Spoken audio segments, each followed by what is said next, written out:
आपने अक्सर देखा होगा कि जो एल्डरली पीपल होते हैं, जो हमारी पुरानी जनरेशन है, बड़े बुजुर्ग होते हैं, कई बार टेक्नोलॉजी के साथ उतना ज़्यादा उनका जुड़ाव नहीं होता है।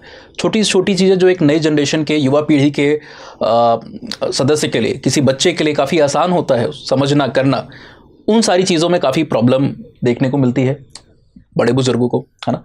इस तरीके का जो फिनोमेना है ना, इसको एंथ्रोपोलॉजी में एक स्कॉलर ने समझाया हुआ है और इसके लिए एक टर्म हम यूज़ करते हैं, कल्चरल लैग। नमस्कार, मेरा नाम है उत्कर्ष सिंह, स्टडी IQ IAS में आप सभी का स्वागत है। ये एंथ्रोपोलॉजी डीमिस्टिफाइड का जो हमारी एक सिंप्लीफाइड सीरीज़ है, जहाँ पर हम चीज़ों को आसान शब्दों में 8-10 मिनट के टाइम फ्रेम में, 10-12 मिनट के टाइम फ्रेम में कवर करते हैं। उसके अंदर में ये 18वां वीडियो यहाँ पर होने वाला है। Now firstly starting with cultural lag है क्या। इसके पहले आई होप आपको कल्चर के बारे में जानकारी है। कल्चर क्या है, सबसे छोटी और कॉम्प्रहेंसिव डेफिनेशन जो एक स्कॉलर ने इसकी दी है कल्चर टर्म की, वो हर्स्कोविट के द्वारा दी गई है कि culture is man made part of the environment. इंसान अपने एनवायरनमेंट के साथ, सराउंडिंग के साथ इंटरेक्ट करता है और जिन भी चीज़ों को वो वहाँ पर ओरिजिनेट करता है, जन्म देता है अपने एनवायरनमेंट के साथ इंटरेक्शन के समय में, उसको आप कल्चर कह सकते हो। फॉर एग्जाम्पल, एनवायरनमेंट में इंसान तो बहुत बाद में आया, ह्यूमंस का इवोल्यूशन बाद में हुआ, हमारा जो ऑर्डर प्राइमेट है वो भी काफ़ी रिसेंट है ना। इवन हमारी जो क्लास मेमेलिया है वो भी बाद में है, लेकिन जो पत्थर है, स्टोन्स है अलग अलग तरीके के, ये तो काफ़ी पहले से है ना। तो हमने देखा कि हमारे पास इस तरीके कई सारे छोटे मोटे पत्थर, ईंट, कंकड़, ये सारी चीज़ें पड़ी हुई हैं। हमने थोड़े समय इसके साथ इंटरेक्ट किया, हो सकता है किसी चीज़ों के लिए इसको यूज़ भी किया हो, पत्थर को, बिना उस पर कोई इम्पैक्ट डाले या उसमें कुछ चेंज किए। लेकिन थोड़े समय बाद जैसे जैसे हमारा दिमाग विकसित हो रहा था, क्रेनियल कैपेसिटी एक्सपैंड कर रही थी, कल्चरल और बायोलॉजिकल इवोल्यूशन हो रहा था, हमने क्या किया होगा, किसी एक समय एक्सीडेंटली या पर्पसली पत्थरों को दूसरे पत्थर से टकराया होगा और उससे एक स्टोन टूल को जन्म मिला, है ना। ये स्टोन टूल आप, यानी कि हमारे जो एंसेस्टर्स हैं, वो अलग अलग चीज़ों के लिए इस्तेमाल करते रहे होंगे। पेड़ों की छाल को हटाने के लिए, बाग जो है उसको क्लियर करने के लिए, ज़मीन के अंदर में डिगिंग करने के लिए, एनिमल की स्किन को रिमूव करने के लिए, या फिर हो सकता है किसी और चीज़ को ब्रेक करने के लिए नट्स वगैरह हैं। नाउ इस तरीके के जो टूल्स है ये इंसान ने बनाने शुरू किए। कैसे? एनवायरनमेंट में एक नॉर्मल पत्थर के साथ इंटरेक्ट करके। तो man made part of the tools are what? Tools are the man made part of the environment. Environmental component क्या है वहाँ पर? ईंट, पत्थर जो पहले से मौजूद थे।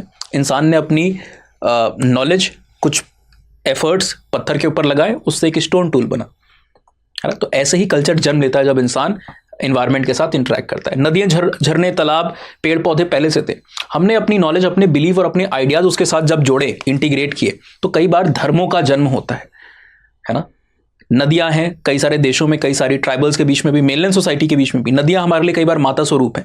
जानवर भी हमारे लिए कई बार पूजनीय होते हैं। कई सारे पेड़ों को हम पूजते हैं। इंडस वैली में भी सील्स को आप देखोगे तो उसके ऊपर पीपल से लेकर के सांप जो है उसकी आकृति बनी हुई है, और भी कई सारे जानवरों की आकृति आपको देखने को मिल रही। और कई बार इन्हीं से ओरिजिनेट करके हमारा जो पॉलीथिस्टिक बिलीफ है, कई सारे देवताओं में बिलीफ है, वो भी आया। यानी कि रिलीजन, जो कि अगेन कल्चर का पार्ट है, वो भी कैसे आया? नेचुरल एलिमेंट जो पहले से एनवायरमेंटल कंपोनेंट मौजूद थे, उससे इंटरेक्शन की वजह से आया। तो दो तरीके की चीज़ों की बात की हमने। एक तो हमने स्टोन टूल की बात की। स्टोन टूल को आप यूजुअली मटेरियल कल्चर कहते हो। मतलब स्टोन टूल क्या है? इस तरीके की कोई भी चीज़ें जो मैनिफेस्टेड हैं, प्रस्तुत हैं आपके सामने, जिसको आप टच कर सकते हो, फील कर सकते हो, परसीव कर सकते हो, देख सकते हो, है ना। मैनिफेस्टेड हैं, टेंजिबल आप कह सकते हो। इनको हम मटेरियल कल्चर के पार्ट के अंदर में रखते हैं। यानी कि कल्चर का वो हिस्सा या ऐसे कल्चरल एलिमेंट जिसको आप मैनिफेस्टेड रूप में परसीव कर पा रहे हो, वो आपका मटेरियल कल्चर। दूसरी तरफ ऐसी चीज़ें भी होती हैं जो इनटेंजिबल है, जैसे कि रिलीजन, आपका बिलीफ, मैजिक, ये सारी चीज़ें। आप रिलीजन को छू नहीं सकते हो, आप उसको मैनिफेस्टेड देख नहीं सकते हो। हाँ, उसके अंदर होने वाले रिचुअल्स को, प्रैक्टिसेस और कस्टम्स को देख सकते हो, जो उसके कंपोनेंट है ना। वहाँ पर कोई सामग्री अगर इस्तेमाल हो रही है किसी पूजा के समय, उसको आप देख सकते हो। बट रिलीजन एग्जिस्ट ऐसे आपको मैनिफेस्टेड नहीं देखने को मिलता है। एक एब्स्ट्रैक्शन है, इमेजिनेशन है ना। तो ऐसी चीज़ें जो है, knowledge, believe, idea, values, peace, हम बात करते हैं पीसफुल होना चाहिए, काइंड होना चाहिए। क्या पीसफुलनेस और काइंडनेस को आप देख सकते हो? कहीं दिख रहे हैं आपको? टच कर सकते हो, फील कर सकते हो? नो। तो क्या है? Non material. They are also part of culture, but they are intangible. तो नॉन मटेरियल। जो टेंजिबल है, जैसे स्टोन टूल हो गया, पॉटरी हो गई, हमें पॉटरी मिलती है प्रीवियस आयरन एज में देखो, मेटल एजेस में देखो, स्टोन एज में पॉटरी कई बार मिली हमें, तो वो भी क्या है, मटेरियल का पार्ट आपको देखने को मिलता है ना। तो स्कॉलर हैं, एक एंथ्रोपोलॉजिस्ट हैं जिनका नाम है ऑकबर्न। इनफैक्ट सोशल साइंटिस्ट हैं, इनको ज्यादा आप सोशियोलॉजी के साथ भी अकिन कर सकते हो, जोड़ के देख सकते हो। विलियम ऑकबर्न का यह कहना है कि कल्चर के कुछ एलिमेंट या कुछ एस्पेक्ट ज्यादा तेजी से इवॉल्व करते हैं, आगे बढ़ते हैं, प्रोग्रेस करते हैं, डेवलप होते हैं, और दूसरे एस्पेक्ट उतनी तेजी से डेवलप नहीं कर पाते हैं। एज अ रिजल्ट होता क्या है कि पहला एस्पेक्ट जो बहुत तेजी से आगे बढ़ा वो काफी आगे निकल जाता है और दूसरा एस्पेक्ट काफी पीछे रह जाता है, और इन दोनों के बीच में एक पीरियड ऑफ डिले आपको आते हुए देखने को मिलता है, एक गैप आते हुए देखने को मिलता है, जिसको इन्होंने कल्चरल लैग कहा।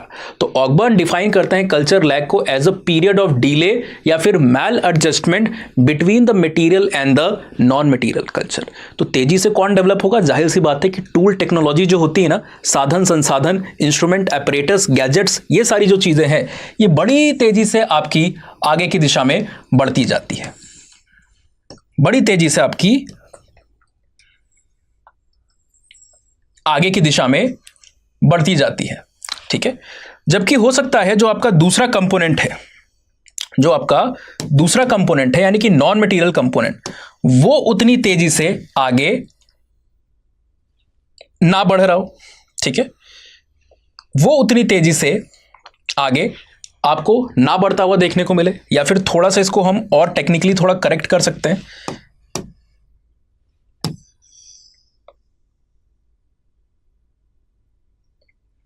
कोई बात नहीं, फिर से ड्रॉ करेंगे कुछ इस तरीके से। तो एक एस्पेक्ट जो है आपका मटेरियल कल्चर, ये बड़ी तेजी से आगे बढ़ा। दूसरा जो आपका है नॉन मटेरियल कल्चर, ये उतनी तेजी से आगे नहीं बढ़ पाया, है ना, ये उतनी तेजी से आगे नहीं बढ़ पाया। इससे क्या हुआ, एक पीरियड ऑफ डिले आया दोनों के बीच में, एक मैल एडजस्टमेंट आया, एक गैप आया।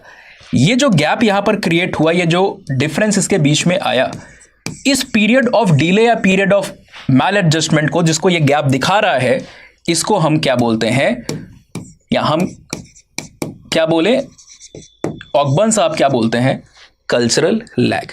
तो कई बार जो टूल टेक्नोलॉजी है, मोबाइल फोन आप देख रहे हो, पेजर के जमाने से हम आज मतलब टेक्नोलॉजी कहां कहां तक पहुंच गई, रोज कुछ ना कुछ नया हो रहा है।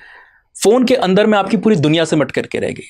तो 20 से 40 सालों के अंदर में एक टोटल रिवैम्प या रिवॉल्यूशन हो चुका है एक तरीके से, और हमारे बड़े बुजुर्ग कई बार इस चीज के अकॉर्डिंगली एडजस्ट नहीं कर पाते हैं। उनके बिहेवियर, कस्टम आइडियाज जो हैं, जो कि non material part of culture है ना, वो नॉन मटेरियल एस्पेक्ट वो एडजस्ट नहीं कर पाता है, वो अभी भी वहीं चिट्ठी के और बाकी चीज़ों के ज़माने में। तो इसीलिए लैग का जो पीरियड है आपको एक मैल एडजस्टमेंट दिखाता है, जिसको इन्होंने कल्चरल लैग बोला है। जो modern health care support system है, जो IVF से लेकर के कई सारी चीज़ें हैं, जो कॉन्ट्रासेप्शन है, ये कई सारी चीज़ों को आप यहाँ पर ऐड कर सकते हो। तो कई बार तकनीक आगे बढ़ जाती है, काफ़ी बेनिफिशियल होती है, बट लोगों की जो अवधारणा है, जो मान्यता है, उसको एक्सेप्ट करने के लिए तैयार नहीं होते हैं। उसके फ़ायदे हैं, कोई नुकसान नहीं, अच्छी चीज़ है, लेकिन नहीं, लोग तैयार नहीं होते हैं। वाई? बिकॉज उनकी जो अवधारणा, जो परसेप्शन है, जो वैल्यूज़ हैं उनके, वो नॉन मटीरियल एस्पेक्ट है, और वो उतनी तेज़ी से आगे नहीं बढ़ा है। तो लोग उतना और उनकी सोच और विचार उतने ज़्यादा नहीं डेवलप कर पाए, पर टेक्नोलॉजी, मटेरियल कल्चर जो है वो बहुत तेज़ी से आगे बढ़ी है। इसीलिए कई बार आप लोगों को कह देते हो, हमें जब एंथ्रोपोलॉजी नहीं पढ़ते हैं तो हम चीज़ों को सिंगुलैरिटी से देखते हैं। आप कहते हो कितना पुरानी सोच वाला है ये इंसान, कितने पुराने ख्यालात वाला, कितना ऑर्थोडॉक्शियल है, रूढ़िवादी। उस रूढ़िवादिता का जो जड़ है वो क्या है, ये मैल एडजस्टमेंट, जिसको कल्चरल लैग के टर्म्स में देखा और समझा जाता है। आई होप 9 मिनट हो चुके हैं एग्जैक्ट, और ये कंसेप्ट आपको समझ में आ गया होगा। इसका जस्ट एक वीडियो भी हमने इसके ऊपर डिटेल में बनाया हुआ है, एंथ्रोपोलॉजी एट फिंगर टिप्स, जो कि हमारी डिटेल्ड सीरीज है, ये समराइज सीरीज है। उसको भी आप देख के एक्स्ट्रा डिटेल को, थ्योरी कब आई, कैसे आई, सारी चीज़ों को आप वहाँ पर जान सकते हो, और एग्जाम्पल्स भी काफ़ी ज़्यादा हमने डिस्कस किए। आशा करता हूँ कि इस वीडियो से आपको कुछ नया सीखने को मिले हो, और अगले वीडियो में ऐसे ही नए कंटेंट के साथ आएंगे।